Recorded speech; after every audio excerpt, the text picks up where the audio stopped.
ఒక వేదాంత వృత్తాంతం ప్రకారం నరనారాయణ ఋషులు పరమశివుని ఇక్కడ ప్రత్యక్షమవ్వమని ప్రార్థించారు. వారి భక్తికి సంతోషించి శివుడు కేదారంలో నివసించడానికి అంగీకరించారు. కురుక్షేత్ర యుద్ధం తరువాత బంధువులను సంహరించిన పాపభారంతో పాండవులు బాధపడ్డారు. వ్యాసముని సలహాతో వారు శివుని క్షమాపణ కోరటానికి ఇక్కడకు వచ్చారు. వారి రాకను ముందుగానే గ్రహించిన శివుడు వారిని ప్రత్యక్షంగా క్షమించక ఎద్దుగా మారి పర్వతాలపై గోవుల మధ్య దాగిపోయాడు. పాండవులు ఆ ఎద్దు రూపంలోని శివుని గుర్తించినప్పుడు ఆయన వెంటనే భూమిలోకి మునిగిపోతూ అదృశ్యమయ్యాడు.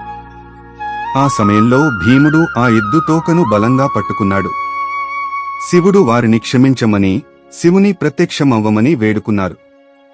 పాండవుల ప్రాయశ్చిత్తార్థం శివుడు తన కుబ్బాన్ని జ్యోతిర్లింగంగా కేదారంలో ప్రతిష్ఠించాడు. అక్కడే పాండవులు తొలిసారి ఆలయాన్ని నిర్మించారు. ఆ రోజు నుండి నేటి వరకు భక్తులు మంచుతో కప్పబడి ఉన్న కఠినమైన మార్గాలను అధిగమిస్తూ హర హర మహాదేవ్ అంటూ కేదారేశ్వరుని దర్శనం చేసుకుంటూనే ఉన్నారు.